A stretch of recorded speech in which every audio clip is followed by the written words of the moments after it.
What up, friends? Okay, you know who this guy is? I'll introduce you to him in a second.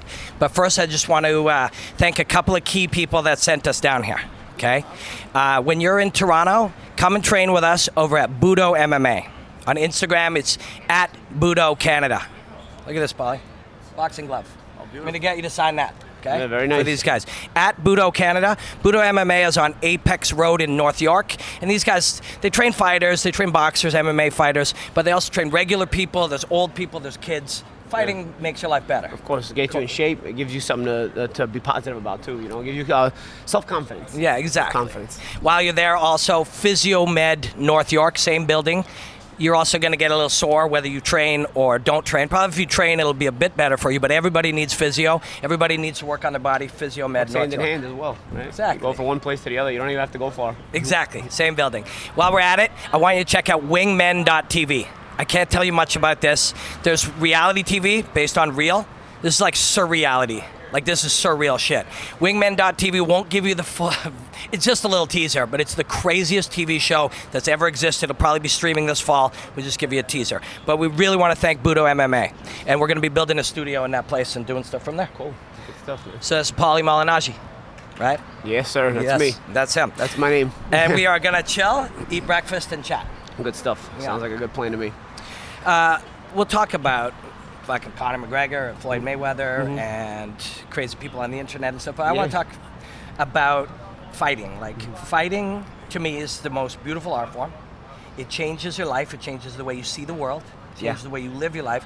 Why do you like it? What is it to you? For me, it's just something that changed my life.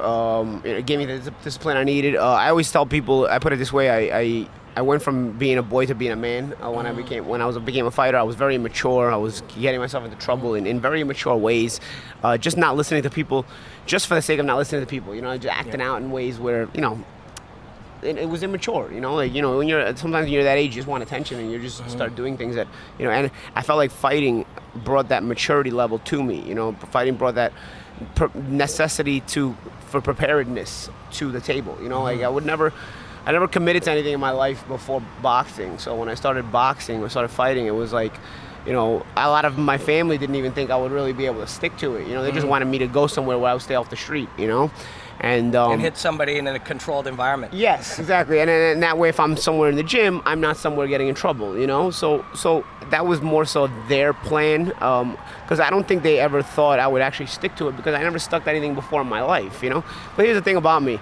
I'm the kind of person that if I like something and I enjoy it, I will stick to it. And even if it's difficult, I will stick to it. I think that's where passion comes into play, you know? And I learned about passion in boxing, you know, like, you know, in fighting, because the reality of it is combat sports training is so difficult that unless you have a passion for it, you will not be able to do it consistently, because it will feel like work. Right. It will feel like very hard work, because on top of work, it's also pain, you know? So I felt like I learned a lot of lessons that were sort of metaphors for life when I started fighting, and I thought it was a big deal. Big time, man. You also, hey, man. No problem. Cool. You hungry? Thank you. Yeah, I'll have some oatmeal or something, you know, something simple. Thank you. It also probably, you learned how to learn, right? Yeah. Yes, you learn to keep an open mind, and you understand that you have to learn. You see, before, you're a know-it-all, and you think you don't want to receive the knowledge from anybody in life, you know? All of a sudden, you start fighting, and you start to realize, if I don't learn, I'm going to get my ass kicked. So I need to learn in order to prevent the ass kickings from happening, you know? So you know, little by little, you know, as you're learning, because the reality of it is this: if you start fighting, you start to learn how to fight, no matter what kind of combat you're doing. In the beginning, you're gonna get your ass kicked in the gym, you know, like because you're gonna be going in with guys that know what they're doing, and the lessons are getting beaten up sometimes, you know. So you start to be more receptive to learning, because you start to realize, okay, obviously I don't know what I'm doing here. Obviously, it's very clear with the result I'm getting and that soreness I'm feeling. Every time that flash happens, and your nose fills with blood. You leave in the gym with headaches and whatnot. You check your lip. The good one is the bottom of your lip. You check your lip, and you're like, there's teeth in it. No, thankfully not teeth, but there was teeth marks on the bottom lips, you know, and stuff. So you start to realize, I have to learn. If I don't start to learn, like, this is not gonna stop, you know, unless I stop boxing. I don't want to stop boxing because I liked it, you know. So again, lesson metaphor, lesson for life. The necessity to learn is important in all facets of life, and that in and of itself makes you a more mature person, because you take that kind of lesson to other parts of life, like your job or everything. Because let's face it, not everybody that goes to the combat sports gym, any combat sports gym, is going to be a fighter. No. Not everyone, but there's lessons you take from those lessons, and you apply them in your life, the discipline, the open-mindedness, and all that other stuff, and it really brings you to a better place in your own life if you allow it to. Absolutely, no doubt. And it's the thing that I am most now, at this point in my life, most interested in exploring about fighting, is how it carries over to everything. That lesson that you learn fighting your way out of something, or dealing with something, or failing, or whatever, applies in your whole life. You'll be a better husband, or father, or employee, or friend, or whatever. If you let it sink in the right way. Right. You know what I'm saying? I think it's very important that, the lessons are more so taught than anything else, because the lessons are what make you a better person. The people look at fighting in a real non-naked, non-naked way. If you look at it for the nakedness of it and you expose it, it's pure. But if you look at it in a non-naked way, when you're closed-minded, you think it's a little bit of a dark place. It's a little bit of a violent place. It creates violence. It is, but you think it creates worse citizens in life, and I don't believe that to be the truth. I believe that to be a falsity, and I believe that to be something that people who don't want to delve deeper into it just jump to a conclusion about. Ignorance is bliss for many people, right? And I think when it comes to combat, there is a lot of that involved, because I tell people, most people in life will shoot a basketball, most people in life will throw a football, most people in life will kick a soccer ball or whatever, but most people in life will not get into any kind of fight for longer than 20 seconds, if even that. You know what I'm saying? Or at all. Away from that. Yes, or at all. You know what I'm saying? So you the only way you're relating to fighting is anger. Right. The only way you're relating to fighting is short bursts, and there's so much more into it, because once it's not a short burst, you realize there's a need for discipline there, because a short burst, maybe you don't need a discipline. You ever get into like street fights when you're young and you're dead tired. The hardest one. You're dead tired, and they break it off in 20 seconds. You feel like you fall for 10 minutes, So the necessity for discipline, so to understand oxygen, understand all that, again. Pacing yourself, again, metaphors for life. Pacing yourself in a lot of jobs that you have to do. It's not what I call hurry up and buy. You know what I mean? You can't hurry up and buy and everything. You know what I mean? Sometimes you got to take your time and do it the right way, just like proper fighting teaches you how to do. I mean, we think very similarly, but I thought that was the case when I watch you do your job, because you can feel that you're just eternally curious about it, right? Like, do you think, are you an expert? You're a world champion, but are you an expert? I don't think anybody's ever an expert, because I'll tell you why. Boxing, or any kind of fighting in general, is like numbers. Any move, there's a move after it, and there's a move after that. There's always a counter move to any move you tell me. Yeah. There's always a counter move to that move. And if there isn't, there will be as soon as we really apply ourselves. Yes, exactly. And if there isn't, that's the job of the trainer to figure out, okay, what's the counter move to this? You know what I mean? And the counter move may have been something forgotten in 1920 that already. Yes, and there's never a be-all, end-all if you allow your mind to be receptive to it. You know what I'm saying? So it's like numbers. Numbers never end. There is no final number. The number is constantly going. So the same thing. There is no final move. There is like Mortal Kombat. The final. The death touch. Yes, there is none of that. Nothing. Go ahead. We haven't really looked yet. Do you know what you might want? I think I'll just get the oatmeal. It's called steel cut oatmeal, yeah. Unless that final move lands, by the way, then it is the death touch. But if you don't allow it to touch you or hit you, there's a move counter that kind of move. Of course, forever. Yeah. I'll just have bacon and eggs. Yeah, over easy, brown toast, please. You want coffee? Or iced coffee. Yeah, I'll have some iced coffee like that. So, yeah. I wake myself up. It's not one of these. I'm not an early morning guy. Thank you very much. But it's. The steel cut oatmeal, by the way. Let's see. Yeah, steel cut. This is something I always say when I'm trying to figure out the next layer. So there's always a plateau as we're learning, right? You'll get to a point, we've learned a certain amount, and the beliefs that we have kind of stop us somewhere and prevent you from learning further. And when I'm trying to figure out the numbers of fighting, 1, 2, 3, or the letters A, B, C, I think this all the time. Sometimes it's do, re, mi. Do you know what I mean? Sometimes it's just art. Yeah, sometimes it isn't technical, or it isn't scientific. Mm-hmm. There's an art to it. Yes, it is. I think a lot of times there's an art to it. I think almost every time there's an art to it, In order to compound to the next move, it has to become artistic. Because again, if it starts to feel like work, you're not going to be so receptive to it. Because work, Work is like Work sucks. stress. It's like Work's hard. it's like. But all of a sudden, if it's not like work, if you like it, It's play. you're so more receptive. It starts to become that artistic thing Yeah. to you, and you're like, you become curious about it. Yeah. What is the next move? What do we do here? Okay, how do we go about this? If this is so good, how does someone make this bad for me? Yes, Yeah. exactly. So That's why you can be curious about it forever. yeah. Again, I like numbers. Numbers go on forever. That move to a counter move to a counter move to a counter move. That goes on forever, unless one of those shots happens to land in a very violent way. Then okay, that particular night it ended. Yeah. But what I'm saying is, if you allow yourself to protect yourself, and there's always a counter move to every move. And that's like the numbers we talked about. That's the artistic part of it, because sometimes those counter moves can be that beautiful thing that we're talking about. Can be that artistic thing that we're talking about. There was so when I was looking at the beauty of boxing and the mindset of how free fighting formed, I found this real difficult area to try to break through in this conversation. Easy with you, but very difficult with certain people. You have to be open-minded again. Yeah. And a lot of people aren't. A lot of people just go by the this is the way it is, or that's the way it is. It's never that way. It's never that cut and dry. There is no way it is. Exactly. There There's is a lot of gray area there. It's not that black and As soon white. as someone believes this is the way it is, they become weak and vulnerable because I know what you believe now. Humility makes a better fighter, believe it or not. Yeah. People say about all this other stuff about arrogance and whatnot in fighters, but humility actually makes a better fighter, because humility will allow Makes a you better to student. be more receptive to being better. So this was the barrier that I kept having trouble with. To me, boxing, and I am in love with any kind of combat, and boxing is as beautiful as any. To me, boxing is a series of parameters about the round length, rules, the fighting surface, the gloves, etc. What you do within boxing is just fighting. Yeah. Do you agree? It's just art. You Yeah. can do anything.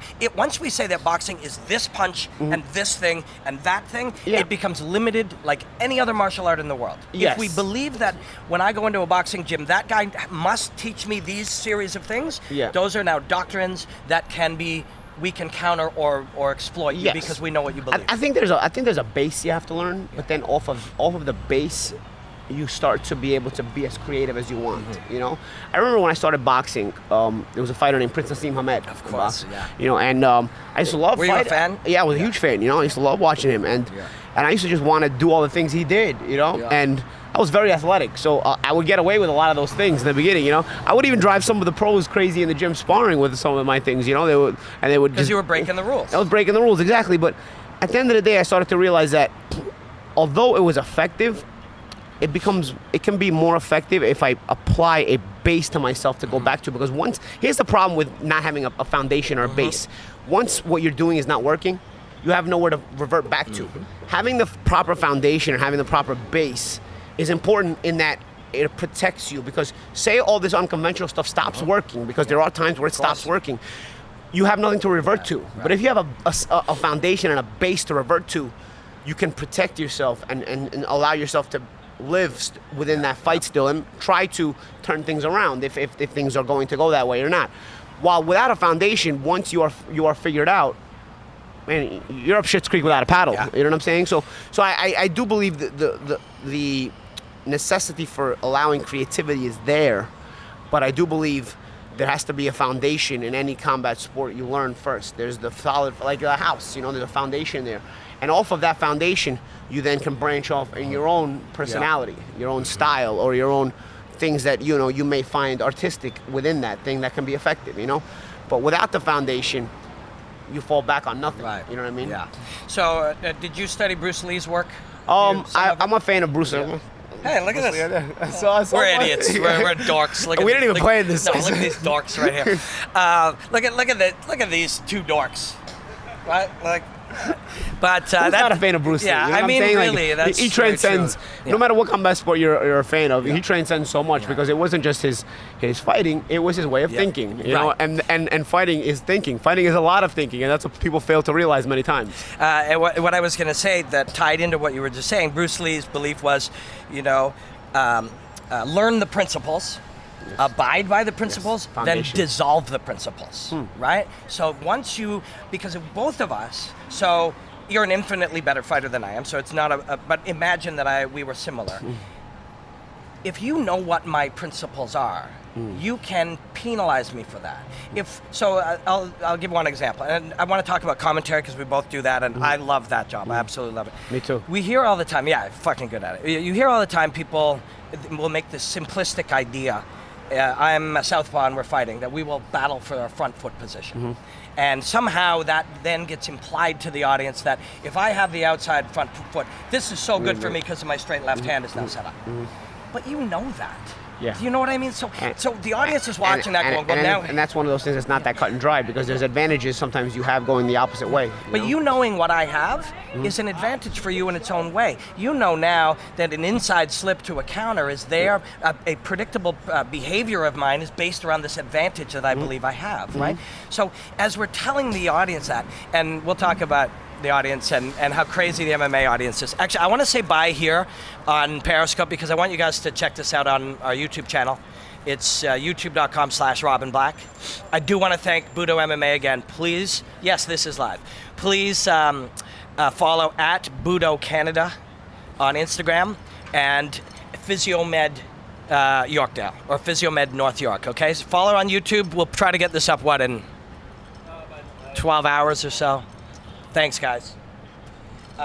But so we were talking about kind of that outside foot idea. So we now tell the audience the nature, like you find times where you're arguing with somebody and you're like, this guy doesn't fucking know anything. Yeah. Of course Many they don't. times. A lot of times I won't even get into a conversation about fighting because of that. Because it's impossible. You have a lifetime of knowledge. They don't even know what they don't even know. And once they feel like they know, they're not even receptive to learning.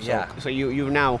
You're now pigeonholing yourself. For sure. And I find that some of the challenges are not sometimes the fans, but sort of a part-time analyst or a hobbyist analyst. Yeah. They will not understand part of this conversation and then think that it is wrong. But a lot of times it's like that. Yeah. So, but sometimes that's our fault. Like, it's our fault. You, Rogan, people like me, Brian Stan, Max Kellerman, because we can only tell them so much. So in a moment of a fight that's happening, we'll have this short conversation about that front foot. That now becomes their truth. Because we can't really tell them the truth of the fact that you actually are doing that because you have a nicer line on your jab, and you know that I'm pretty rudimentary, I'm going to throw a straight left and you're going to hurt me for it. We can't really explain that in that moment. So we're giving them this simple truth that is not the truth, and they start building their knowledge on it as fans and as consumers of fighting. I think any of the rules, you have to still take them with a grain of salt. The rules are there as the foundation, where, again, if things stop working, you go back to looking for those foundation rules. Because done in the right way, they'll work. But it's not, like I said, cut and dry like that. You know what I'm saying? You can use them as illusions to disguise another way. And then with the, you're going to stick with the right-hander southpaw, right-hander versus southpaw dynamic. I never lost with southpaw in my life, in the amateurs or the pros. I beat every southpaw I fought. Now, I also never fully applied the keep the foot on the outside all the time. It applied in some spots, and then some spots I could set traps going the other way, you know? And if you watch some really great fighters do that, like Roy Jones, and all that, do that to other southpaws. Roy Jones used to beat a lot of southpaws, and a lot of times he's moving the wrong, quote-unquote, wrong way, you know? So, but we taught the audience that this was, because we only had that much time. Yes, but here's why that ends up happening. You have to figure out a way to win in different methods of winning, because in boxing, for example, you have 36 minutes. If I'm constantly moving the same way, constantly trying to do the same thing for 36 minutes, a good fighter is going to figure that out in about 2 minutes. You know? So although I may go back to it in order to for the importance of variation, and so you're not able to time me, I have to go away from it. I have to go away from it. Or else I'm going to knock you out because you'll do the same thing for me. Because if it's not, I'm not going away from it, you're going to start timing me too much. You know what I'm saying? And I'm going to start paying a price if not, the fight will end. You know? So even if it's something that is effective, I can't keep doing it for the danger of becoming repetitive, because the repetition will cost me then. You know, I will start to get time. So automatically you have to switch and go this way or that way and be effective going the other way, because now it's important that not only can you go the other way, but that you are effective going the other way, because otherwise I'm going to figure out, if I'm the southpaw, every time he goes this way, he's totally ineffective. I just have to be careful when he tries to go this way, you know? So now you have to mix it up. Now you have to figure out ways to be effective going the opposite way as well. So now that you're effective going this way, and you take the mind off the fighter when you go back the proper way, you know what I'm saying? So but there's a variation. We got to say proper in quotes, because that was proper in that moment. Yes, because the textbook way. Here's the thing.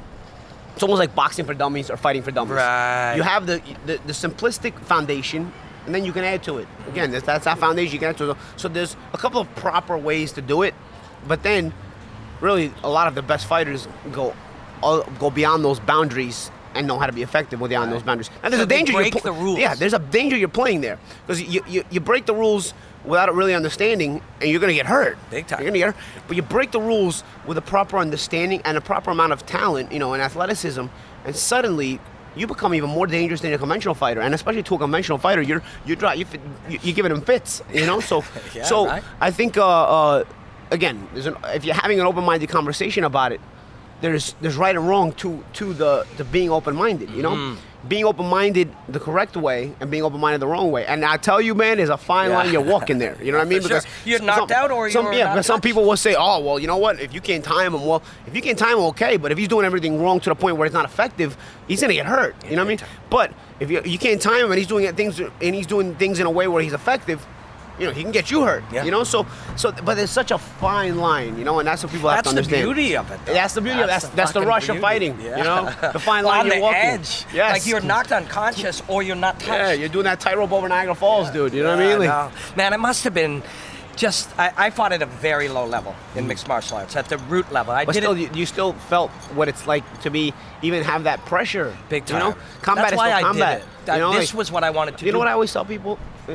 The most stressful part about a fight isn't the build-up. It's not even the fighting. The stressful part about a fight was being in the locker room for the 2-3 hours before, knowing what's waiting for you out there. And even a low-level fighter understand. Yeah, you have a scheduled car accident. Exactly. It's a great analogy. Yeah. You have a scheduled car accident, and so knowing. When you're in the dressing room starting to stretch out, and you're trying to have that calm before the storm approach, and you do, especially with experience, but it doesn't mean that inside you're not twisted in knots. You know what I'm saying? And then especially it's time to wrap your hands, and that's when you're going out. Whenever I used to wrap my hands, I used to tell myself, and I used to put my boxing shoes on and my hands get wrapped. When those two things will go on, I would say when these shoes come off, I'm gonna be done. Yeah. When this wrapping comes off my hands, this result will be already done. You know what I'm saying? So make it happen while all this stuff is on. It's gonna happen while it matters. While I'm wearing this stuff. This is when it's gonna happen. When this stuff comes off, it'll already be over. Right. Did you ever get in a shower? I mean, younger in your career, yes, but did you ever get in a shower after the fight and there was no blood in the water? Almost never, right? Almost never. Almost never. Yeah. Those are the things that because even in the simplest fights, the inside of your mouth is so delicate. You're taking even a simple jab will bust your mouth. You know what I'm saying? Especially with small gloves. Yeah. So I remember even in fights where I had easy, I'd get in the shower and I'd be. You need anything? Oh, I'm good. This is great. Thank you very much. I'd get in the shower. I mean, I already knew because in the corner, I would already recognize that in the corner. Like I'd be in an easy fight and I'd spit in the spit bucket and it'd be all red. There it is. But you know what? It almost you don't even think about it at that point. You're so used to seeing your own blood. If you fight for a living, you're so used to seeing your own blood. It starts to not phase you after a while. Do you want to turn this way? Yeah, let's do it this way. Up in there, yeah.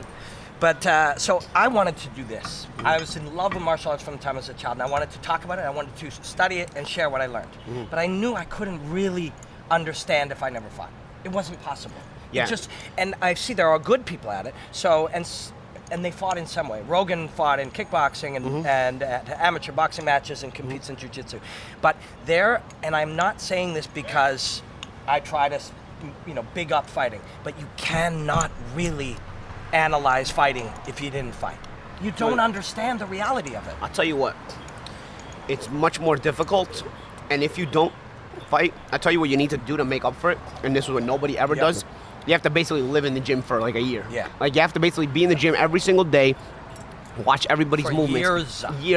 At least a year, but years. To understand watching other fighters' mistakes, watching sparring sessions, watching fighters working, watching trainers working with fighters. Failures. Yes, reactions. If you're not gonna fight, the only way you're gonna get it the way fighters get it is that way. Yeah. Like literally being in the gym. Yeah. And how many media personalities are in the gym like that? None at all. They show up on media day, and on media day nobody's showing you a thing. The trick is to show up on non-media days when fighters are actually open about what they're showing you. Because on media days, fighters are only showing you a couple of things. But back to what you said, you're only going to do something you're obsessively in love with. Yes. So that's you don't everything have in life. you don't have to go tell somebody who loves that. They'll just do it. Yes. You know what? And if you do have to tell them to do that, they don't really want to do it, and they're not going to learn that much anyways. There is the obsession with fighting is different than the obsession with storytelling, and a lot of people who love fighting or tennis or politics or whatever, they don't do politics or tennis. They just love telling the stories, and you will be missing some of the reality. If you've never failed and felt the excruciating pain of failure in front of your fucking mother or your wife or something, you don't know. Yeah. You know? It's an emotion that you only can relate to if you felt it before, you know? There's certain...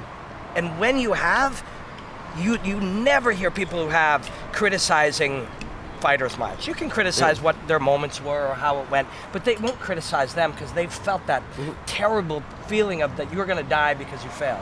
I'll tell you what. I'll tell you where the only time I ever criticize fighters, because I even if they're making mistakes, I don't criticize them. I frame it in a way where it's not criticism. It's need to make adjustments. If I see where they're lacking character, if I see a fighter copped out of the fight or something like that, then I'll say, you know what, no, you can't, because you have a responsibility to the fans, you have a responsibility to yourself, big time. You have a responsibility to the people that put in the work with you to not cop out. Just like people hate to get up at 6 a.m. to go to work every single day. They hate it. A lot of people, you know, they hate it. They don't want to do it. But you have a responsibility to go in there and put in a full day's work, 8 hours, 10 hours, whatever it is, you know. You have every time I approach the fight, and don't get me wrong, there's fights where I lost by knockout. Yeah. I felt like my responsibility is to give people 12 hard rounds. That's my responsibility. Even if I'm uncomfortable, I have to give people 12 hard rounds. Now, if you get stopped... Uncomfortable. Yeah. Fucking beyond uncomfortable. Now, there's going to be moments where if you get stopped, okay, but I gotta give my all, and if they stop me, they stop me, but I have to give my all. You know what I'm saying? But that's who you are. I remember fighting Amir Khan, and the referee wanted to stop the fight after 10. And I got stopped in the 11th, I did. Yeah. But I remember he was like, I'm not the referee, the doctor was like hell-bent on stopping the fight. And I'm like, no. I was like, no. And I had to like plead with him. And I remember I got up in the corner, like next round was about to start, and I said, man, if I can just get this guy to let me go into the ring, I'll get this round at least, you know? I was like, just give me this round. I said, give me this round and let me, you decide after this round. And I had to plead with the doctor, you know what I'm saying? Like, I don't want to be in there getting my ass kicked, dude. I don't want to be in there, but you know what? I know Did you believe it's a you responsibility. Had any chance of winning at that point, I knew I had. At that point, I knew I was beat. But I said, you know what? I have a responsibility to these fans to keep trying to win. You know, especially when you're not a puncher like me. Like, you know, like you usually don't think about I'm gonna bail myself out one big shot. You know, it usually doesn't happen. You know, especially fatigued, sore, you can't see or breathe. So I said, you know what? People pay just to watch me. You know, everybody has to know that when they come watch Paulie Malignaggi, they're going to get their money's worth as far as he's going to give everything he's got. You know what I'm saying? And I always tried to give that as much as I could, you know?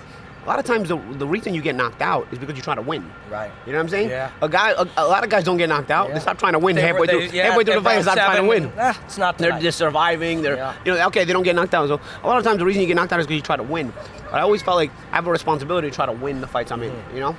If I come up short, I come up short. Yeah. But I think it's important, and that's why it's so difficult to criticize fighters aside from that, because A's and B's, X's and O's make mistakes all the time, but you frame it in a way where the adjustments you'd like to see make. You put it like that. You'd like to see this guy do this. You'd like to see this guy do that, because that way it's not so much criticism. To a lot of people that haven't never done it, they know the commentators and whatnot, they're very easy to criticize, but it's not, again, it's not that cut and dry, man. So everything is great. Thank you very much. You have to understand, though, that that nature that you have is one in many thousands or tens of thousands or hundreds of thousands of humans.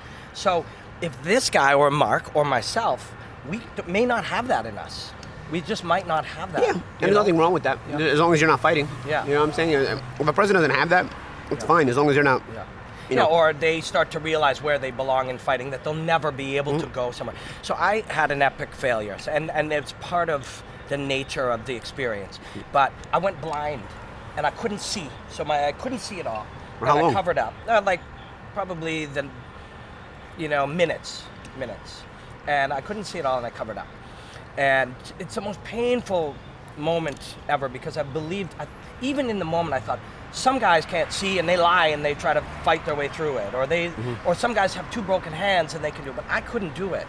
And there's just this incredible pain knowing, because everybody would like to believe that they were the person who could throw the car off the baby or run into the house and save the woman. So but on right. some nights, So we're right. not that person. Yeah. And it's an incredibly painful realization.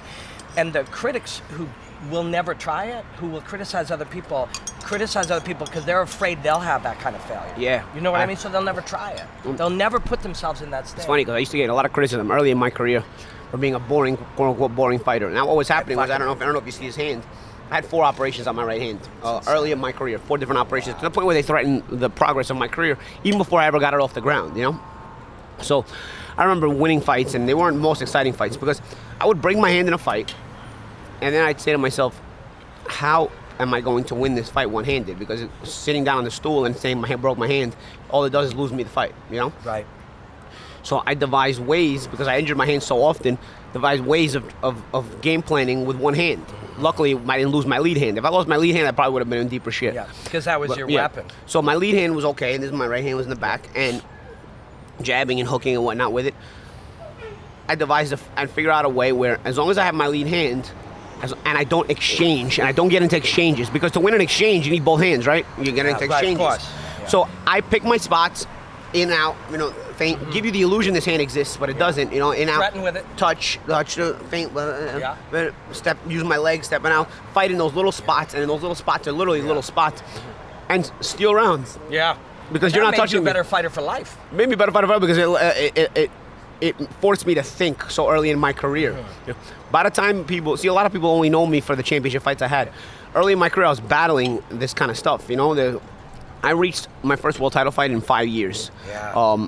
And I lost to Miguel Cotto. I think if I didn't have all the hand injuries, I had 3 hand injuries that cost me 8 months at a time recovery. That's 24 months. I would have probably fought for a world title after like 3 years, you know. So people. But you might not have been as good. Maybe I wouldn't have been as good. I wouldn't have been. Maybe I wouldn't have had that ability to dig in deep, because see people look at the Miguel Cotto fight and they think to themselves, man, Paulie had to dig so deep with that fight. That's where we really learned about Paulie and how deep he's willing to dig. I already knew I could do that, because the panic that sets in, like you said, when you have limited weapons in there and the other guy has more and you can't do anything about it, you have to learn to not only deal with that panic, but then be calm under fire and figure out a way to win under that fire, under that duress, that mental duress, you know. So you learn concentration at such a high level, such an intense level, and you know, it made me a better fighter. It made me a smarter fighter, and I think it also made me mentally more strong, because every round I was like, man, I got one hand, and over every round I'm wondering if he's figured out that I only have one hand, you know, because if he figures out I have one hand, not only use one hand, but you have to disguise and hide and tell him because lies. If the guy figures out you have one hand, the pressure, he ups the pressure, because he knows you can't hold him off. He's got 2, you got 1. Let's fucking put that. But if the guy doesn't know you have one hand, he's going to respect you like you have 2 hands. He has his own hesitation. Yes, and he's going to attack you in little spots, and you can control him with one hand. You see the mind games you're playing here? You know, and it's so most amazing parts of fighting. So people, this is part of my career most people don't know about, because like I said, most people know about me after I arrived on the big scene, the Cotto fight and afterwards. But really, a very difficult part of my career was before that, you know, but I do think that really made the mental part of me a better fighter, you know. So one of my very closest friends, his name is Evan Boris. He's a martial arts instructor, mostly does boxing and kickboxing, but he asked me to say, you know, hey, can you ask Paulie specifically, was there 1 or 2 key things that made his jab better throughout his career? But that's one of them. Yes. Being forced to understand that on some nights it's all you have. Yes, here's the thing. You have to throw a jab so many different ways. If you don't throw a jab in so many different ways, it's going to be timed. So having one hand, what did it force me to do? I couldn't always step right in, right? Because a jab, technically, again, the foundation is you take it, you step in hard. Not always, bro. Especially when you can't follow with the right hand. Sometimes I would shoot it from here and not step in. Sometimes I would shoot it from here, stepping out, waiting to take something off of you so that I could make you miss it and then come over the top again, or come over the top with a hook or something. if I can't step in because I have nothing to follow it with, So you just find yourself there with like nothing here. Yeah, so a lot of times if I had to step in with this jab because I had to mix it, I would step in so hard that I would either drive you Force back him or back. wind up in a clinch. You know what I'm saying? But drive it. Yeah. And then sometimes I'll, that way I'm opening you up And when to you come do to move me. forward, either take away all danger or take it away by sliding distance, back exactly. out. So the thing that makes your jab better is it has to be varied in so many ways, and feints. Feints are a huge part of fighting, I believe, not just boxing. I agree. think feints are a huge part of boxing, of fighting and boxing. But to apply them in boxing, is that's where I specialize in mostly, or at all, is the fact that if your jab is effective, your feints become deadlier. Right. Your feints are better when your jab is landing. When the weapon's real. But yeah, because your The jab threat is is landing. real. Yes, when your jab is landing, the guy bites on every feint. It's a beautiful thing to watch, and you feel so good, like you see him just falling apart in front of you. You're hurting with the real jabs, and you freak out. And you're not knocking him out, but you're busting his nose, you're busting his eye, you're busting his mouth, and he's frustrated, can't get out of the way. And then you get feints, and he's like totally biting on everything. And when he starts to bite more and more, you start to make him pay with more other shots. So. Again, the artistic form of it. You know what I mean? You're painting a canvas. When you're on like that, you're just painting a canvas. Once you start peeling these layers back, again, this is what the reason I was so excited to talk to you was these conversations, but also I want to grow what it is to explain this to people. I want to push that art further, the art of using language to have them really see the truth of it. What is actually happening there is you are controlling my mind to a degree. And when you watch the guy control the lion, he's got a chair and a whip. Yeah, those like are the props. Cobra. Yeah, those are props. Yo, It's his mind. absolutely. This fucking chair and a whip don't mean anything. It's his mind that's doing it. Yeah, you're controlling the guy's mind because in reality, the lion or the Cobra is more dangerous than that human being. But you're making him think he's not. Exactly. Which is incredible, right? Excuse me. Travel kind of wears you out. Yeah, right? me Are too. you getting, I'm getting that cough too. I picked up this cough last week on the plane to Rome, and I haven't been able to shake it since. I came back from Rome. I went to New York. I came to Chicago. I'm still here with this cough. Do you think is boxing a martial? So before I ask that, if you instead of growing up in Brooklyn, you were in Holland or Thailand, you'd have learned Muay Thai. Do you know what I mean? Like boxing was, you were a Brazil, fighter. you've learned jiu-jitsu. You'd have learned jiu-jitsu. You learned boxing because that's what was there. Russia Sambo, right? Exactly. Yeah, I think it's part of the culture.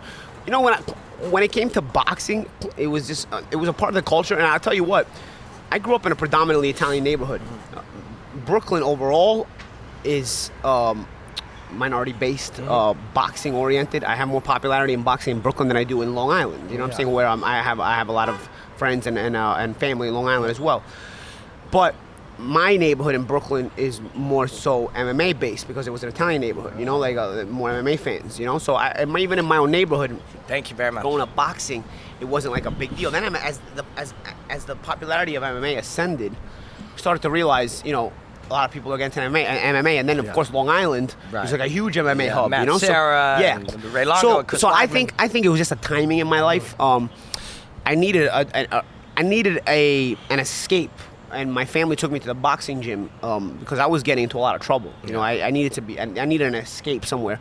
I think if you take that version of me in 1997, and he's the same exact age in 2017, maybe my family takes me to an MMA gym, to a UFC gym or something. Right. I think it's the timing in life. Now, granted, now whether I'm going to be a good fighter in UFC or not, in MMA or not, I don't know. You know what I'm saying? I'll never know. You know what I'm saying? But what I'm saying is at 16 years old, when they took me to the gym, maybe culture-wise, it changes in 2017, at least for my culture. You know what I'm saying? I can tell you would have been good at whatever combat you did. It's irrelevant.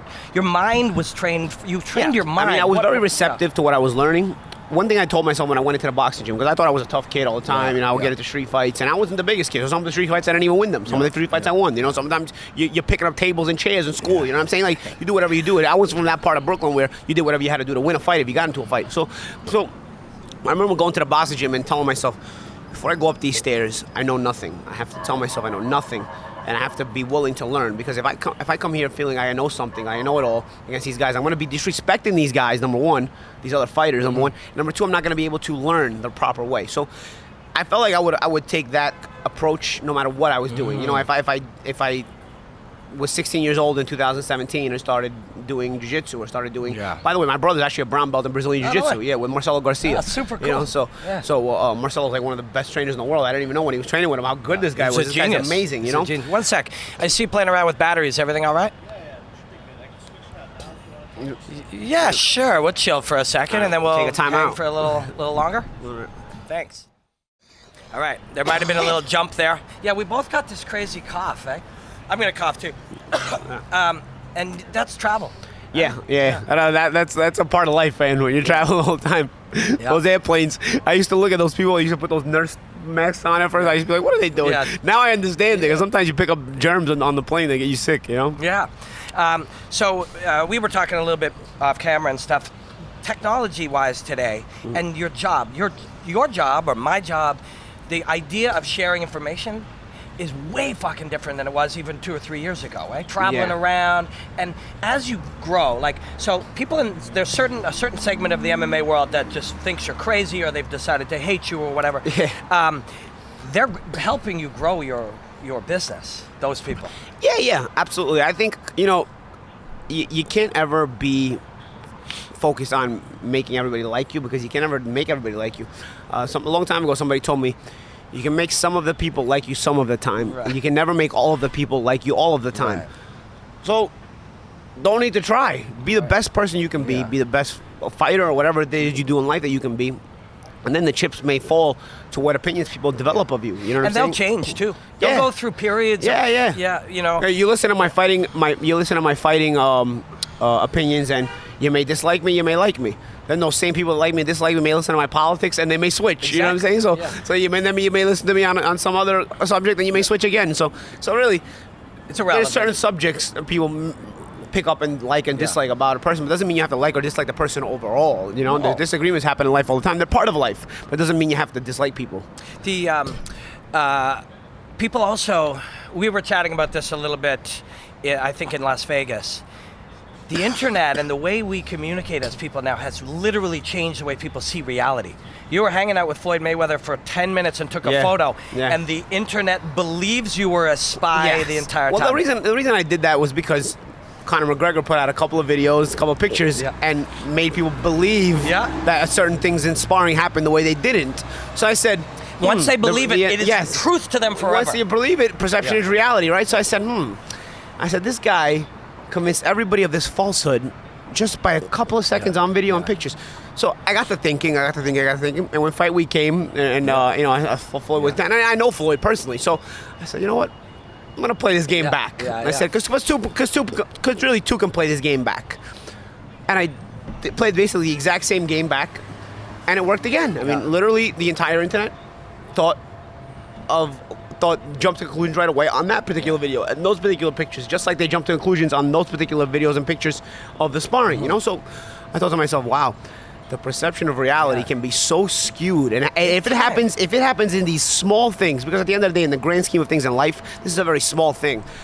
Imagine the major important things that people skew and make false. Big time. And that's why I think society is going so crazy nowadays. You know what I'm saying? Because they're being swerved around and with these fake realities or these perceived realities that sometimes aren't even true, and it makes them go crazy and they react to them. Or untruth treated as truth that's built another untruth. So there's all these layers. There's layers on top of layers, and it's making people go crazy. Yeah. You know what I'm saying? I agree. Making people go crazy. I find it fascinating.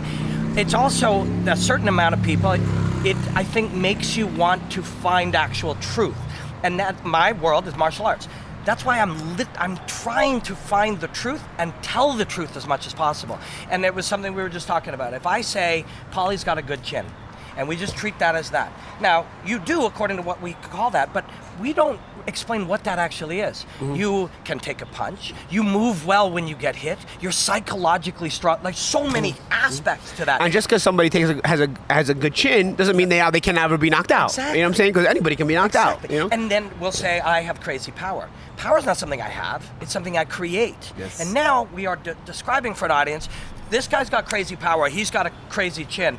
And even, say, McGregor, Mayweather, people were like, why didn't Conor's power translate in boxing? Because power isn't something you have. It's something you create. Yes. And in this moment, he couldn't create it because of what the other guy did. And it's also a certain foundation. See, in boxing, a lot of times, and I'll give you this part of the technical analysis here, a lot of times you back up a puncher in boxing. Some guys can punch going backwards, but it's very rare. It's a very rare quality. Even great fighters like Chavez couldn't fight going backwards. You back up Miguel Cotto, and he's pretty ineffective, you know? So even a perceived boxer like a Zab Judah, back him up, suddenly he doesn't fight very well. He doesn't have the power very well, you know? So all these guys are considered strong. All these guys are considered good punchers. But your foundation on your punching power sometimes is better when you're planted or when you're coming forward, when you're driving it forward. So in boxing... It's that chest congestion. Yeah. So in boxing, be that you can't grab or do any of the grappling, a lot of times it's a real estate battle. You know, it's going back and forth, who's backing who up and whatnot. Now, so like I said, some guys can fight going backwards, but a lot of those pure punchers, even like Golovkin who's fighting this weekend, or Canelo who's fighting this weekend, you get them to back up, watch how little power they have. It's crazy. You know what I'm saying? So with Mayweather and McGregor, I'm not going to tell you that Conor had super crazy power because I sparred him. He didn't have super crazy power. We didn't have bad power either. Some people thought it was blasphemy. I wasn't trying to knock Conor by saying he didn't have the craziest power. I was just trying to give people a context of he's a grown man. If he hits you, yes, it's not going to tickle. You know what I'm saying? But people that exist with that kind of superhuman fighting power, like Golovkin or something, it's so rare. But it's technique more than anything. It's technique, but it's also, some of it is DNA, genetic, some of it is... Now, adding the technique with the genetic obviously makes you a killer. Because he didn't hit that hard when he was an amateur or when he didn't know how to box, so applying knowledge. Golovkin, if you watch some of his amateur fights, has some bad knockouts, even in the amateur, so it's purely destructive. I mean, there's a knockout on YouTube of Golovkin knocking out Lucien Boutte. He's knocking him out in the amateurs with a headgear on and everything. So Golovkin's power was always there. But what I'm saying is, going back to what I was saying, you back up Golovkin. I mean, it's hard to back up Golovkin. I've yet to see anybody do it. Maybe Canelo does this weekend, but you're gonna suddenly see the power outage, so to speak. You know, it's not as much there because he needs to be planted and needs to be coming forward with it. So I think a lot of that had to do with McGregor and Mayweather. Once Mayweather was backing Conor up, the power kind of disappeared because it's a matter of forcing. If I force you to back up, again, it's part of the mind game in boxing, in combat. I'm beating you not just physically, I have to beat you mentally. And if I create doubt enough, what happens? You're going to back away. I create enough doubt, you're going to back away.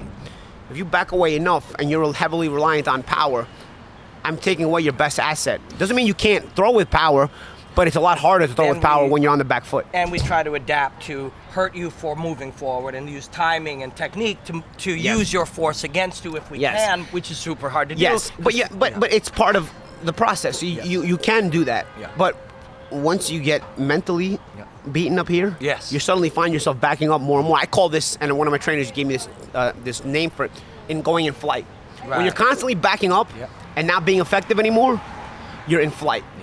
And you want to always avoid in boxing. Your mind goes to a flight mode now. And in boxing, you want to avoid being in flight because it's impossible to be effective when you're in flight. You can fight backing up, but when you're in flight, backing up, you've essentially ended your chance of winning the fight unless you get it together in the corner or something and then tell, yo, listen, bro. Change you know something what I mean? now. So as you were saying, it's hard to develop power when you're in flight. It's almost impossible.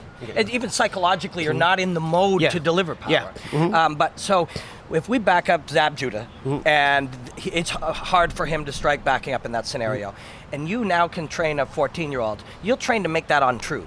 So that is a truth now, but that will not always be true. Yes, you'll train the psychology of it, you know, because here's the thing. You start going backwards too much, you go into flight. You start to train and you teach a fighter and you make him understand going into flight is bad. You know what I'm saying? You understand that you have to escape danger sometimes. Maybe you go into flight for a minute or two if you're recovering or whatnot, or a round. But in the grand scheme of things, to be effective, you have to come out of flight mode and go into A, B, C, or D, or whatever the technique may have to be. There's many techniques you need to learn. But whatever it is, flight is a survival tactic. It's not a winning tactic. So you can't stay in a survival tactic if you plan on winning the fight. So we have to change the mindset in that scenario. But what I'm kind of saying is if we had 10 years and we had a purpose, as we're a young trainer, we're developing with a different mindset, we can take some of these truths, like you box a puncher or you pressure a guy to make him back up, and we can make them not true 10 years from now or 5 years from now or 2 years from now. If you believe it's true. It's all in the mentality. Like, I may test you. I remember when I fought Judah, I'm not known as a big puncher, but I knew Judah my whole life. So when I fought Judah, I thought to myself, the trick to Zab is backing him up. The trick to Zab is backing him up. And I even watched the Mayweather fight. and Mayweather beat him just backing up. Even if Mayweather cost himself some rounds early, Yeah. he said, if I'm going to back this guy up, even if I lose some rounds early, it's kind of Mayweather. It's what he did in the McGregor I was fight, gonna say, too. he took a poor man's version of the Zab Judah fight, and he took it upon himself and applied it to the McGregor fight, where this guy's going to fold, this guy's going to fade, because this guy has that reputation with Judah. You know what I'm saying? He already knew it, Right. and Floyd knew that, and so eventually. And he can undermine his confidence later. So when I fought Zab, taking that fight and also being around Zab my whole life in the gym, I knew this as well. So I said, I got to figure out a way to back Zab up, but I got to try to, not to say that I'm a better fighter than Floyd because I'm nowhere near it, but I said, Floyd backed him up, but he took a couple too many shots for my liking early in the fight. How am I going to back this guy up without taking these shots? This guy can punch. And then take away his confidence. And when I take away his confidence, put him into flight mode and it's over. Right. And if that takes us 8-9 rounds, no problem. So I did it. I came forward with a little bit more head movement than Floyd showed in his fight, so I didn't get hit much, Having said that, it's the mentality of it. If I go to back Zab up on that particular night and things have changed, I'm going to see, this guy's keeping his power. He's not letting me. He's made what I believe to be true about him untrue now. Yeah, so now I have to adjust back to that. Right. You know what I'm saying? So that's the beauty of a fight being 12 rounds. I'm going to see, now it's untrue. Yeah. All right. Let's do something else. Yeah. Or if it's, let's see if it's true. Yeah. Oh, it is true. Oh, it is true. Or it's not true in round 3, but let's see if it's true when he's tired. Yeah. Or let's see if it's true once I've and that caught him. was the thing with Zab, or with fighters like that. The more you get them each passing round backing up, taking away their confidence, the less confident they come out every round. You know what I'm saying? And then, and that, again, that's something they can work on. They can go back in the gym and work on. It's a mentality. It's harder to change. For me, though, it's harder to change your mentality than it is to change your physical technique. I agree. Technique is not easy to change, but it can be learned. Yeah. Mentality can be preached. Yeah. But if it doesn't go in, it doesn't go in, man. You can change your mentality. You've changed it in your life. You've probably changed it many times. How you think, why you think. But applying that mentality under duress. Yeah. Oh, man, that's a whole different so difficult. deal. A whole different deal. So when the Mayweather-McGregor fight came along, I was tasked with, I study MMA and I've studied Conor McGregor at a high level. And I was tasked with looking at this and going, either it's impossible, which is one view that much of the world is taking, or it is possible. If it is possible, how could it be possible? And that was the approach that I took for the months leading up to it. And you also build a fight that way. Yeah. You build a fight that way. You know what I mean? You have to, let's face it, you have to build a fight on possibilities for both fighters, right? Yeah. So So I had to look at the idea that, okay, something is either impossible or possible. If it's possible, and let's say you're tasked with trying to beat Floyd Mayweather with not really the skill set to do it, you'd have to approach it by trying to think differently or trying to find a flaw in his belief system or a flaw, the things that people do in boxing that actually don't have to be done. That's just the way we've always done them. And so that's how I tried to look at it. And that's how McGregor's coach told me they looked at it. They literally were like, what are the things that boxers do just because they've always done it where we can find a hole? And that, I agree to a degree. But that was their approach. Yes. Whether or not it worked, it did not work. But it was the approach. Here's the thing. Here's where I think, again, here's where I felt Conor was lacking, and I went into the fight feeling he was lacking this way because I felt Conor was not mentally strong as he should be. For a fight of this magnitude, or just for any fight in general, when the guy goes through a difficult time, I find him looking for a way out. Okay, you either have that quality or you don't have that quality. Some But you fighters can change it. You can change it, but it's harder to change a quality than it is to change a technique. Right. Okay, that was my problem with McGregor. Granted, there was no foundation because you didn't have time to build a foundation, right? So you had to be what we talked about before, very awkward, with no foundation, which means breaking once you rules. don't have a foundation, if breaking those rules stops working, you have nothing to fall back on. And that was, to me, that's why the only way he could win was knocking him out early. Yes, and which is what happened. But here's the thing, and I remember thinking about this when I fought Miguel Cotto, going into the fight. It was my first big fight. It was uncharted territories for me. Big arena, huge lights, pay-per-view. It was crazy, but here's what I remember thinking. My skills have always gotten me by. I thought to myself, to this point in my career, I've been too fast, too sharp, too good for every opponent. There may come a point in this fight, this is when I'm talking to myself in my privacy of my own home, that I didn't tell this to people. You know, you talk about your own doubts to yourself, you know. Big time. And So years later. Yeah, so I talk, and years later now, of course. And I remember thinking to myself, I've always been too fast, too sharp, too good for every opponent. There may come a point in this fight where I'm not too good for this guy. I have to make a decision at that point. You know, if my skills aren't getting the job done, I want this too badly, though. At the time, at 25-year-old me talking, I want this too bad. I want to be champion of the world so badly. And at that time, I've never been a world champion. It's my dream. I want this so badly. If it comes to it, drop in a fight. You know what I'm Yeah, saying? right. That's what I did in the fight. When skill wise, it wasn't working at the time. I just fought Cobra. It's a mentality. Refuse to lose. It's a mentality. That's what I was looking for in Conor, because I was looking for, at a certain point, skill wise, he was going to be outclassed. But you can always just fight. Right. You can always just go out fighting. Yeah. But with the doubts I had about Conor's mind, that's why I told people. You know, people talk about the whole. That when I went up to him on fight week, I said, "Did you bring your balls?" It was a conversation we were having during sparring, where I was kept talking and then going back and forth, and I alluded to you have no balls and whatnot. It was a lot of trash part talk. of the game. A lot of trash talk, but it was something I wanted to stick in his mind. Buddy, when things get hard, why do you always look for a way out? Yeah. That's an embedded weakness in your mind. No matter how loud you are, how much you try to create this mirage, when you're up against the fence, you look to climb over it and get out instead of fighting back. You know what I'm saying? I don't like that quality in a fighter. I think it's one of the worst qualities a fighter can have. So, when he was starting to be outclassed, you look now for the mentality that, again, I thought about to myself when I fought Cotto, you just fight. You just fight, and if you're gonna go out, you're gonna go out. Yeah. But this is too big of a moment to just fold in. Right. Too big of a moment to just fold in. What did Conor choose? Yeah.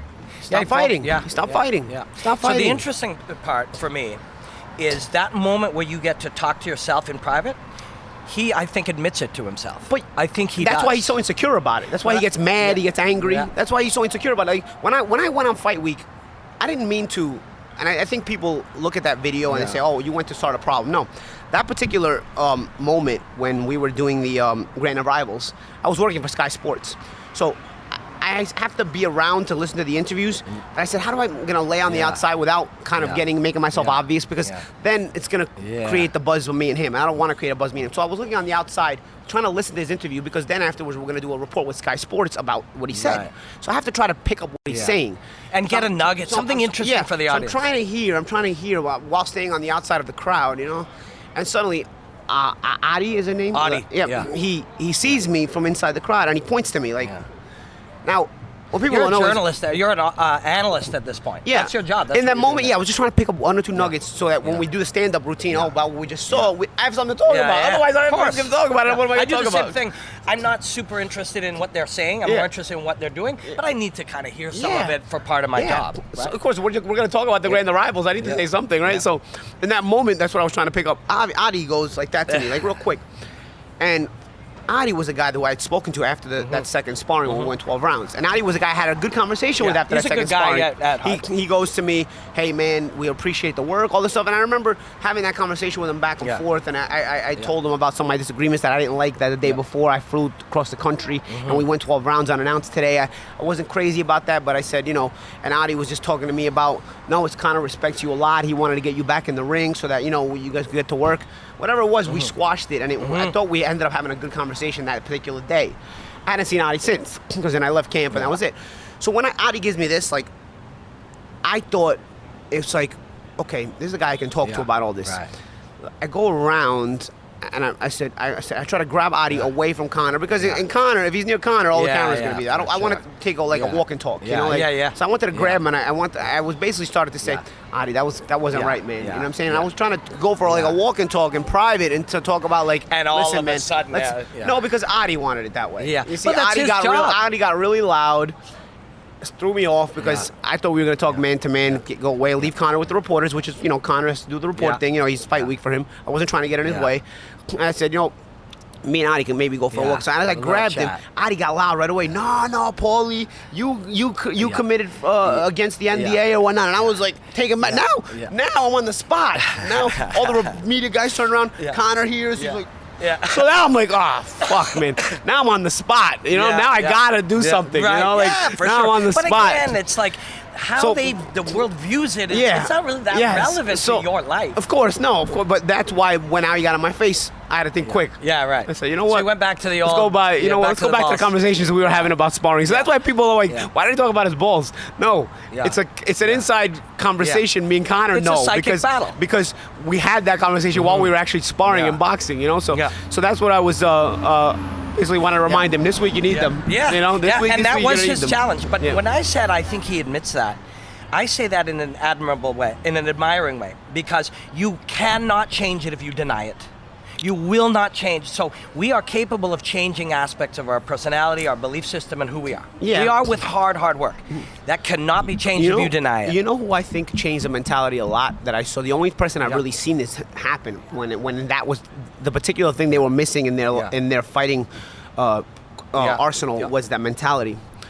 Vladimir Klitschko. I remember early in Vladimir Klitschko's career, he'd go down or he'd be hurt, and he looked like... Like he looked like he didn't want to be there anymore, you know, and he gets stopped. Because you fucking don't want to be there. Suddenly, I remember being at a fight in Atlantic City in 2005. Vladimir Klitschko beat Samuel Peter. He got knocked down 3 times that fight. He got up all 3 times and outboxed him every round, but he kept getting knocked down because Peter was a strong guy. And Vladimir got up every time and got back on the horse and got back on the jab and won the fight. And I remember leaving that fight with my best friend that night and saying, let me tell you something, bro. Vladimir Klitschko turned the corner tonight. Yeah. I've never seen him do this before. I said, let me tell you something. This guy's going to be dangerous after tonight. You know something? He didn't lose again until he lost Tyson Fury. Wow. That was like a decade later. Yeah. Over a decade later. So that was the ingredient. I picked it up. I mean, you know, so the mentality change, I saw it there. And obviously we all knew that was what he was missing because physically he was a specimen and he was a terrific fighter.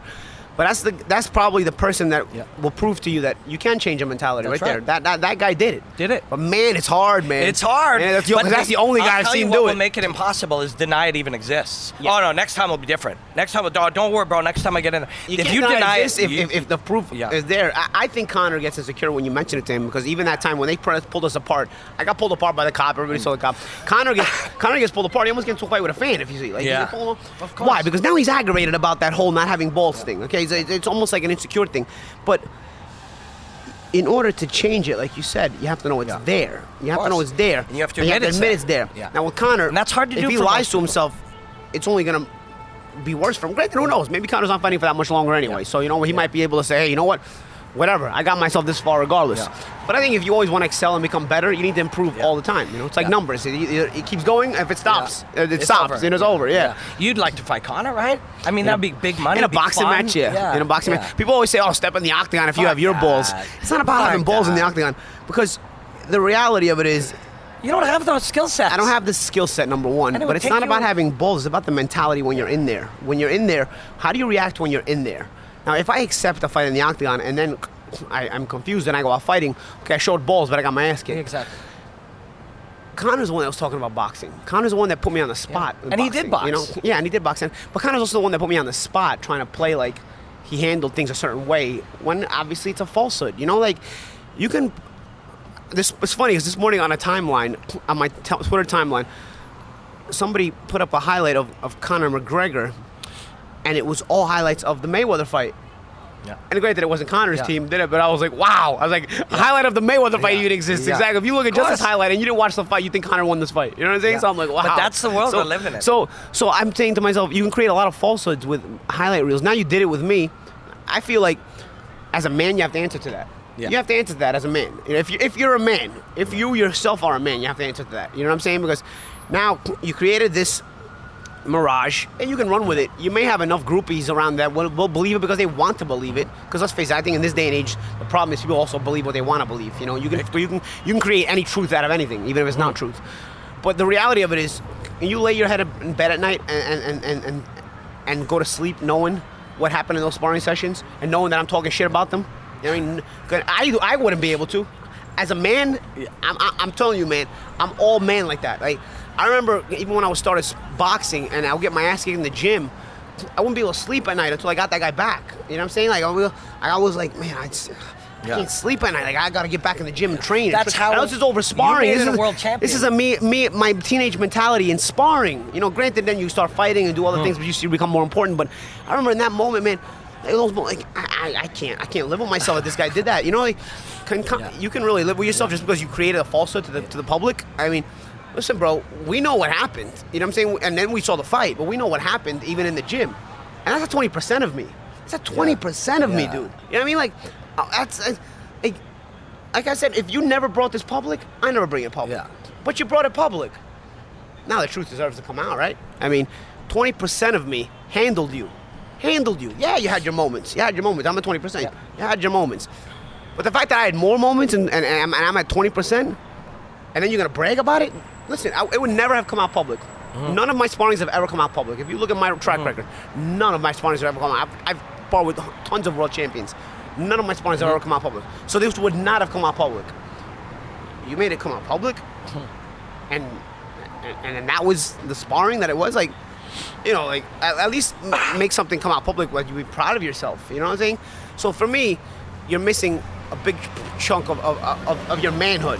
Something's missing there. You know what I mean? Because you can live with that. You can live with that, and I wouldn't be able to live with that. I myself, I would not be able to live with that. Well, I know I've studied Conor as a martial artist, but also some of his mindset, because that's one of the things I find interesting. And I can tell you how he will be very interested in looking at this fight. Talking about, you know, how manhood, he's already been capable of pushing aside the opinions of people and the way people talk. But talking about the test of who you are under fire when there's stress, of folding, that he admits, I'm sure, I know this, and I've seen him do it. He admits to the failures of when fatigue beats him and he folds. He admits to that as being a psychological failure. The reason he does that is because then you're capable of changing it. You approach this with that being his test. That's a fight because he wants to be tested. Yeah, but that's the fight he'll want for that reason. That's the thing. Here's the thing, though. He made like the Mayweather fight happen because of fatigue. You're being closed-minded now because you got fatigued because of what Floyd was doing. See how this works? Yes, big time. You don't just get in the ring and you get fatigued. Floyd walked you down. Floyd walked you down, knowing there's bitch inside you. Right. Knowing there's bitch inside you. Because if Floyd has any doubts about the fact that there's bitch inside you, he won't keep he's pushing. not going to fight you as reckless. Yeah. Right. That was the most reckless, one-dimensional fight I ever saw Floyd Mayweather fight. He didn't change looks. He didn't feint. He usually feints in 40 different ways. He didn't change looks. He just came straight ahead. He didn't even cut the ring off. I was at least cutting the ring off in sparring, and I know how uncomfortable that makes Conor. Floyd didn't even cut the ring off. Right? And knowing that I'm going to bring the bitch out of you, and that's it. If there was any doubt in Floyd's mind about the fact that this guy was going to bring the bitch was going to be brought out of this guy, Floyd would probably not have stuck with that mentality. You know what I'm saying? I believe if Conor will make this fight, it would be for that to prove that he's changed that. If you calling it bringing the bitch out of you is a cool provoking kind of way, but you it's can call a provoking kind of way, but it's a raw truth though. Yeah, you know what I'm saying? Anybody that does it, let's face it. I'll be honest with you. Every human being has bitch in them. It's just a matter of when it's going to come out. Right. Different guys. There's some people that come out in different points. Some guys, some people make it come out easier. Some people you have to push them a little more. All human beings have. At a certain point, we're all scared of something at a certain point. You know what I'm saying? But many of us will shy away from that and deny it or pretend it's not true. I think this man will look and go, yeah, that's in every single person. It's a challenge that he deals with, and that's why I think he'd be interested in that fight to change himself to be able to deal with that. I say it like this. I remember the Miguel Cotto fight, and I feel like I always describe it like this. In the Madison Square Garden, and even the Puerto Rican Day Parade, I told people it was like fighting the devil in hell. It was like fighting the devil. This guy can punch his ass off. He can fight. He can cut the ring off, force you to fight. The ring was small. The garden is filled with Puerto Ricans, overflowed with Puerto Ricans that just want to see your blood. If you die in there at the hands of Cotto, they will actually cheer for you. They will be thrilled. So I remember thinking, man, it's like fighting the devil in hell right now, and you have to overcome and supersede that and fight and fight and fight. And I made it make me angry in a fight. So I've been to hell. I tell Conor, let's go to hell, boy. Yeah. Let's go to hell. Let's go back to hell. That would be the reason. That would be the reason he would want that fight, is to prove that to himself. Because, and you've seen him admit it. And you're right. When you look at it as fatigue is a result of the exchanges, of the moments, of something your opponent does. Fatigue causes a mental block. It does. There was a saying early in my career, somebody told me, fatigue makes cowards of men. Man, when you're tired, we're talking like this, I'm like, yeah, I can do this, I can do this. To have the same conversation when you can't even take a breath. Yeah. You're like, I can't do anything. You know what I mean? Like, again, suddenly everything you can do, you can't do it anymore. So it's how do you change that mentality? It's so difficult. It's so difficult. But that's a challenge. But that's what makes a fighter. Yeah. That's what makes a fighter. Yeah. You know? It's also that thing, again, when we're doing our jobs and our goal is to really, so one of the first things we talked about today is what you can learn about from fighting.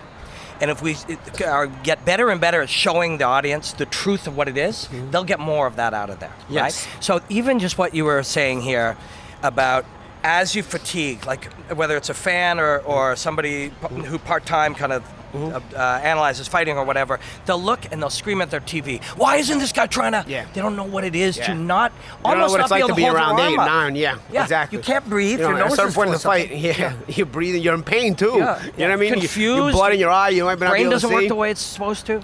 Here's the thing, though. I tell people, a fighter is not a fighter in round 1.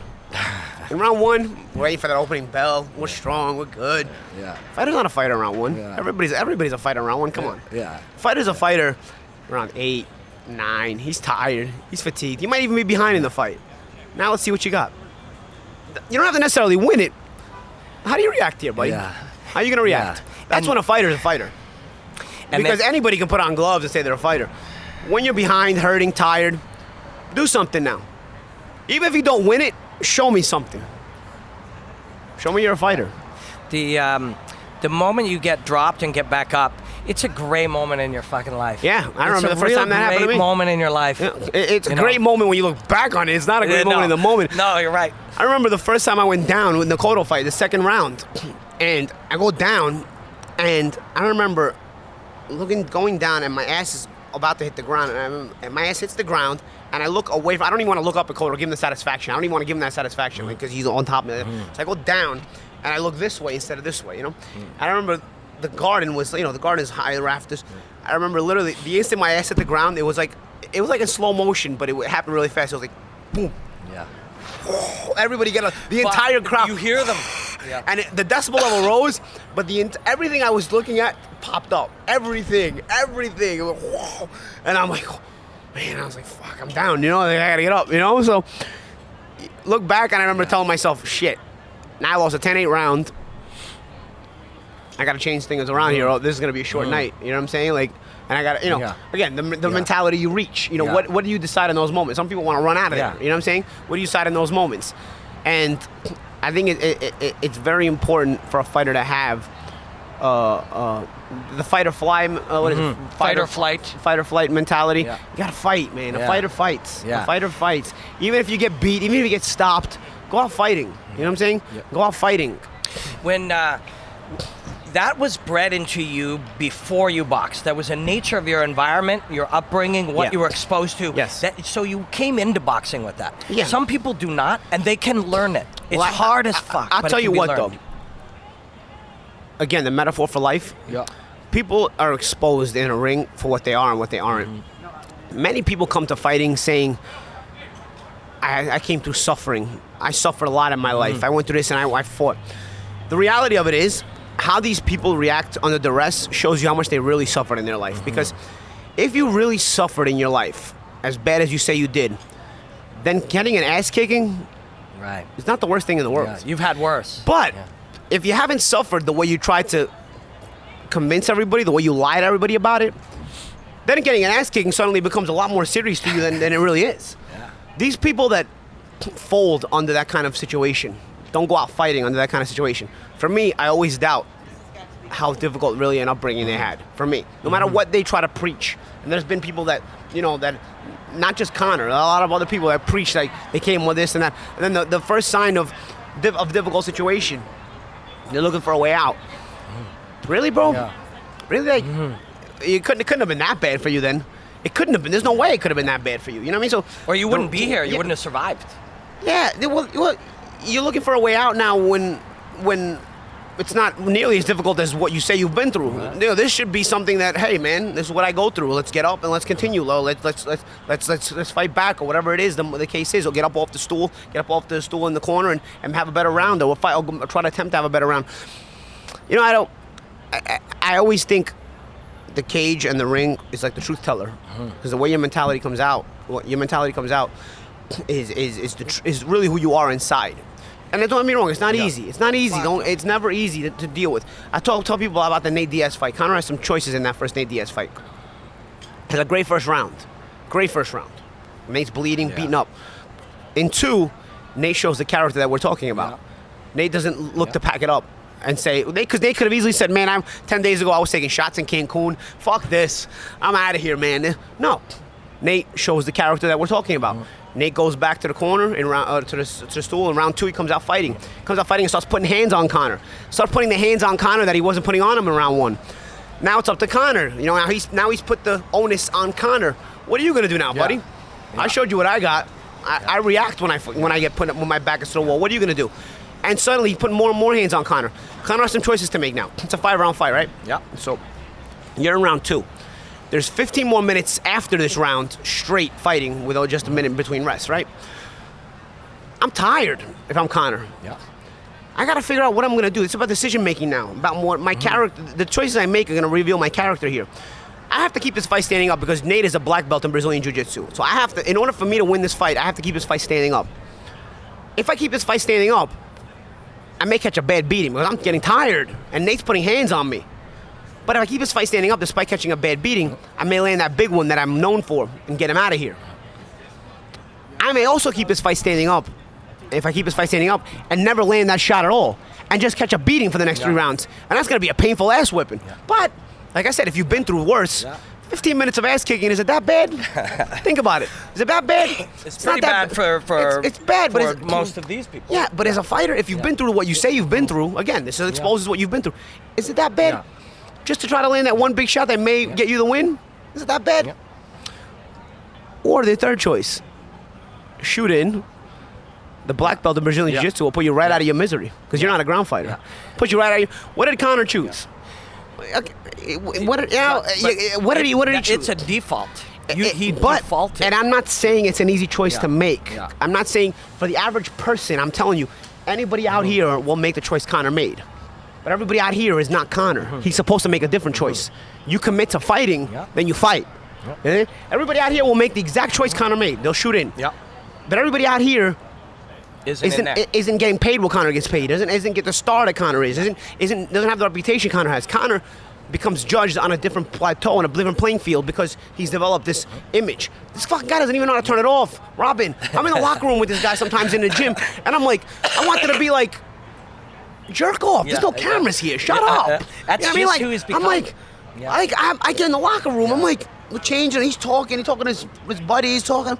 I'm like, dude, shut the fuck up, dude. Like, there's not cameras here. Are you ever normal? Are you ever normal? I know people that knew him coming up, and he was like that then. He would walk into a room and try to be, entertain everybody. That's just, it's authentic I understand, but it's you're trying to create an image. You walk around like this, even when there's no camera. Like, bro, we get it. Everybody knows you at this point already. You're not. It's not that part of your life. And here's the thing. You do that when you're 22, 23. Shit, even I was doing it, man. Everywhere I went, whatever. You're a 30-year-old man. You probably know when to turn it off and on. You know what I mean? Even Floyd knew that. Here's something about that Diaz fight. Is McGregor will actually probably say everything more or less everything you said is true.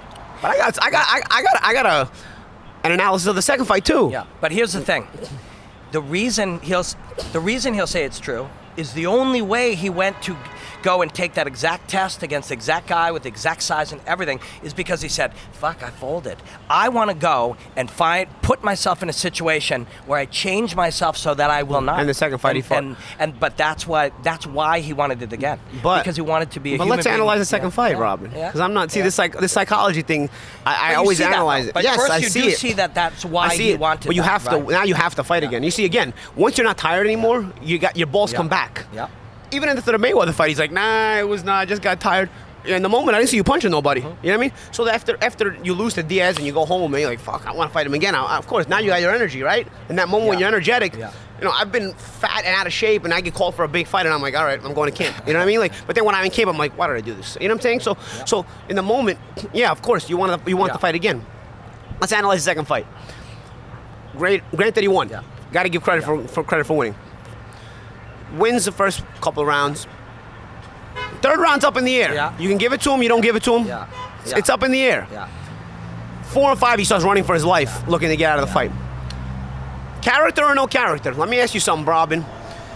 If you had that close of a fight as it is going into round 5, are you going to decide, let me go win this, take a chance and let me go win this, or am I going to take a chance on the scorecards and I may not get this? I have to make a choice to start round 5. I have to make a choice. How am I going to fight this round? Because this fight is up for grabs right now. I have to make a choice how I come out and take Nate on a round because we already know Nate's coming out. You take Nate into an alley and say we're fighting 20 guys. Fuck it, let's go. You know what I mean? Like, I want if that's the case. Nate. I feel like the Diaz brothers were born without that inherent risk reward factor. Yeah. You know what I mean? Like they'll jump off a cliff and like they don't even know the danger. Like they don't have that. It's like they weren't born with that gene. They're doing exactly what they should be doing, fighting for a living. So exactly. Yeah, that was their calling. Yeah. So what I'm saying is now Conor has to make a choice in round 5. We already know what Nate's choice is going to be. Nate's choice is going to be to fight in round 5.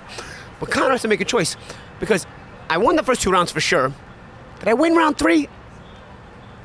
I did, but did I really win it? Yeah. I could have also lost it. Round 4, I definitely lost. This fight could be 2-2. Yeah. It could be 3-1, but it could be 2-2. Yeah. If this fight's 2-2, I need this round. How did Conor fight in round 5?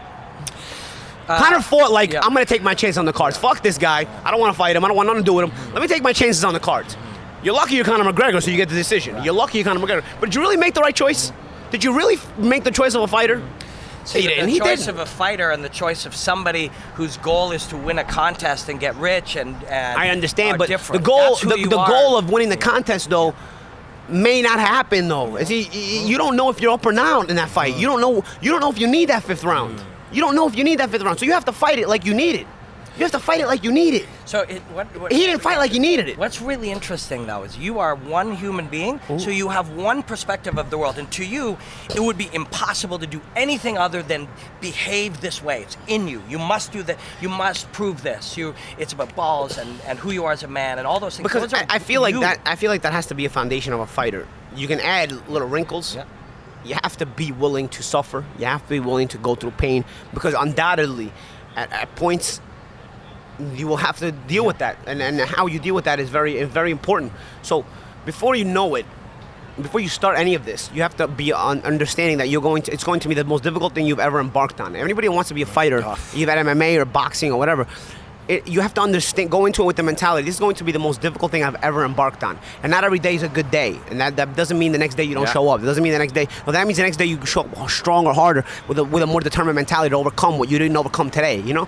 And it's so difficult, and that's why most people can't do it. And don't get me wrong, obviously to get it to the level Conor has had, he's obviously had those days too. Not every day's a perfect day for Conor McGregor either. Not every day's a perfect day for anybody. So you gotta have credit for being here.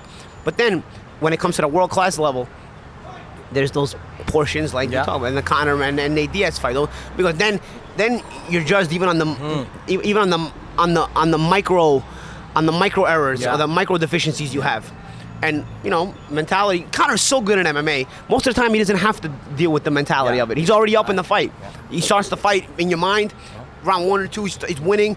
Before you know it, he doesn't have to show you, hey, I got to show my balls in this fight. You don't have to. You just got to continue what you're doing. You're already dominant. He's more rarely behind the 8 ball in an MMA fight than he would be in a boxing match. In a boxing match, you would have to show more character because he's not as skilled as everybody else.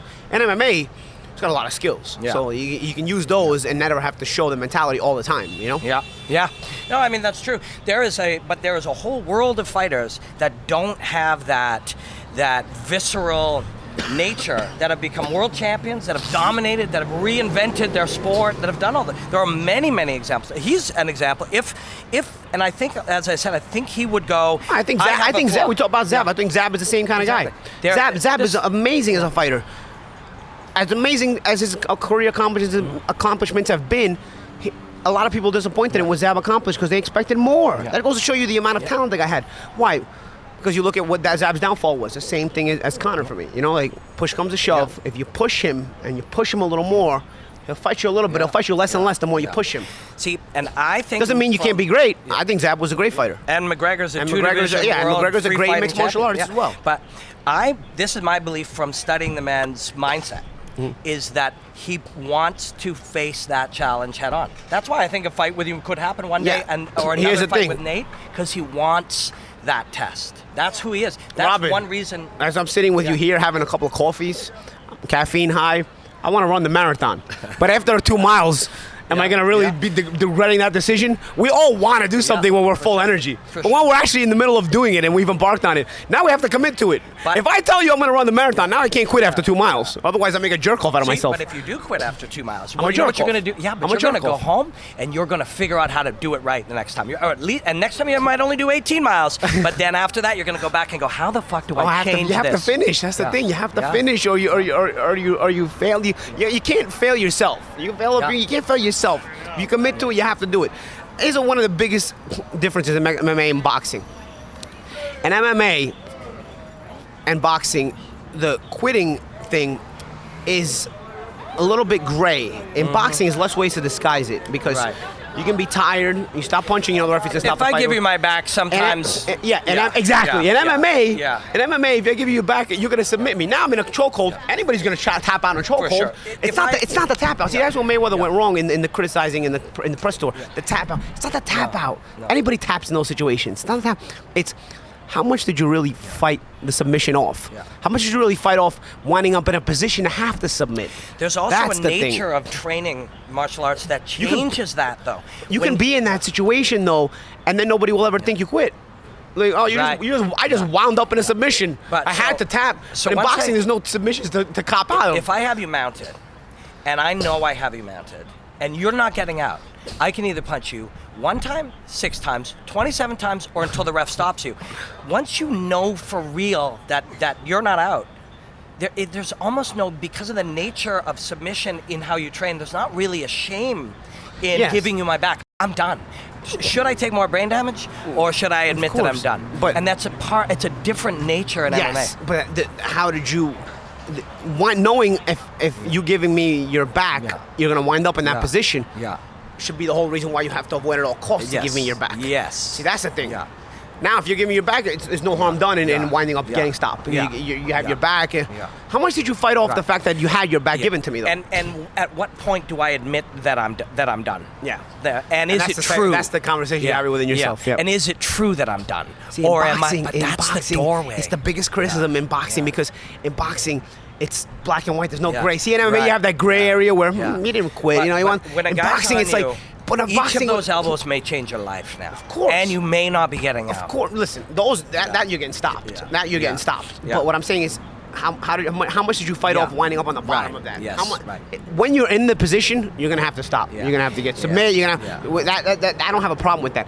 How much did you fight off winding up in that situation? Well, it's absolutely true. Was it science that got you to that situation, technical, or was it that you just stopped fighting as hard and you let him put you and you wind up in that situation and then you have to get stopped? There's also in boxing, it's black and white.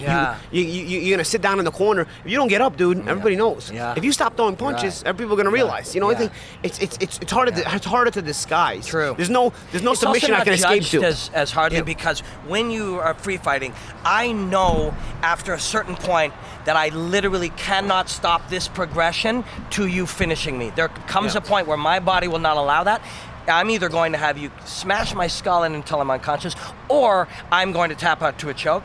It's part of the nature of it, admitting. So every single day when you train jiu-jitsu, somebody gets you in a position that would break your arm in half, and you must admit that happened. Oh, absolutely. And that's that. Once you're there, you have. I don't see the problem. I don't see the problem at all. That's why I think Floyd was wrong in saying the tap out. I don't see the problem once you're there. Anybody has to tap out in those situations. How much are you fighting off winding up there, though? It's the step before. It is one of the incredible things. Because in boxing, the reason we have deaths and the reason we have brain damage in one night on some fighters is because the inherent danger is you're winding up in a bad place, dude. And sometimes the fight is competitive. I've seen guys wind up brain damaged or dead in competitive fights where watching the fight, it's a violent fight, but people say, oh, the corner should have stopped it. How's the corner going to stop it, dude? How's the fighter knows something's wrong inside him, but he's got such a competitive nature, he wants to keep fighting. It's judged harshly in boxing. Sometimes I think it costs lives. Maybe the MMA mentality is the right way. Maybe the boxing mentality is the right way. I don't know. The crazy thing and what I've found so incredibly enjoyable about taking the thing that I have dedicated my life to studying, the free fighting, and then having it exist a little more in this fight between Conor and Mayweather, was seeing how different the belief systems and mindsets really are. How they've almost developed, and I used an analogy, in Brooklyn or down in New York, Chinatown, how far is Chinatown from your place? 20 minutes. Yeah, with no Chinatown traffic. isn't China. It's China in 1947, dropped Yeah. there, and then evolved on its own path. Yes. It's not China. Yes. It's China in New York. It's like Italian Americans, you know. It's Exactly. Italians that They're got not here, Italian. and then the Italians in Italy have a different culture than the Italian Totally. Americans. They grew different. But Americans have a different culture than Italian Americans. Italian Americans like their own culture. Boxing, kickboxing, jiu-jitsu, free fighting, they all develop differently, and with different developments are different It's a good beliefs. analogy. I like that analogy. Yeah, Different I like that beliefs, analogy. different Because mindsets, different you drop flavors. it somewhere at a certain year, Yeah. and then it spawns a new breed almost. Yeah. Yeah. That's a good point. You It's the know? same thing with combat. You're Yeah. just like, it's funny because I can only tell you from my expertise, which is boxing. Boxing in different parts of the world is different, you know? Totally. Eastern Europeans fight a certain way. Cubans. Asians fight a certain Yeah. way. Cubans fight a certain Yeah. way. Americans fight a Yeah. certain way, you know? North America, whatever. You know, so it's, you're right. Yeah. You're You know? so right. Yeah. Yeah, they just drop it somewhere They and then become their own and then it evolves arms from of the there. tree, Yeah. arms of the martial arts tree. Oh, that is a great, I'm going to steal that from you, Yeah, man. please. I like that one. Please do, man. I hope we get to work together at some point on, Yeah, on something. definitely, You know? man. I love your work, It was a man. great conversation, too, Yeah. Mark and I literally came down to sit down and have brunch with you. I'm really fucking glad we did. Cool. Yeah, I'm glad too, man. This was a good one. And we got the perfect day, too. Yeah. So, and by the time people are watching this, it won't be tonight, but tonight you're commentating? Yeah, I'm commentating a fight on CBS Sports Network, smaller network. Mike Lee is a light heavyweight prospect. Great backstory on Mike, Yeah. good dude, and you know, we'll just see his progression tonight. You know, and then tomorrow's a big fight. I'm not gonna go there. I'll probably stick in Chicago for the weekend. But Oh, yeah? Where are you gonna watch it? I don't know. I'm gonna have a friend of mine who's has a restaurant on Taylor Nice. Street or something. Maybe Nice. go over there and Yeah. and try to hang out there. Where Yeah. you guys gonna be? I think we're flying back to Toronto. We'll probably watch it at my buddy Rick's place. All right. Hey, Yeah. shout out to Rick. Yeah, shout out to Rick. And Budo Canada, at Budo Canada on Instagram, hashtag Budo Boys with a Z. And the Physio Med in North York. Also, can you sign this for Budo? Absolutely. Yeah, so this will be up in the gym. Absolutely. But yeah, it's interesting, the different belief systems. I mean, I know when you look at Conor McGregor also, and that's part of our conversation, you two had experiences, so you see him differently, and you're motivated to get a fight with him, which would be great. Make a bunch of money, get to prove a point. It's part of who you are as a man, as you discussed. When I look at him, I'm studying a guy going and trying to change his life every single day, and I know that guy will love the challenge of proving people wrong who believe that's in him, or actually admit that at times it's in him and figure out the answer to overcome it, which is why I think a fight actually could happen. Yeah, it can work, you know. I can tell the way Conor behaves and the way he talks sometimes. He reads a lot of psychology books like Art of War and whatnot. But at the end of the day, combat is still combat. Yeah, those things help you, but you got to fight. You know, a book doesn't win you a fight, man. You know what I mean? Well, I do hope it happens, man. Yeah. And thanks again, man. I learned a lot, Thanks, and that's Rob. why I wanted to hang out with you. I as well. Thanks, man.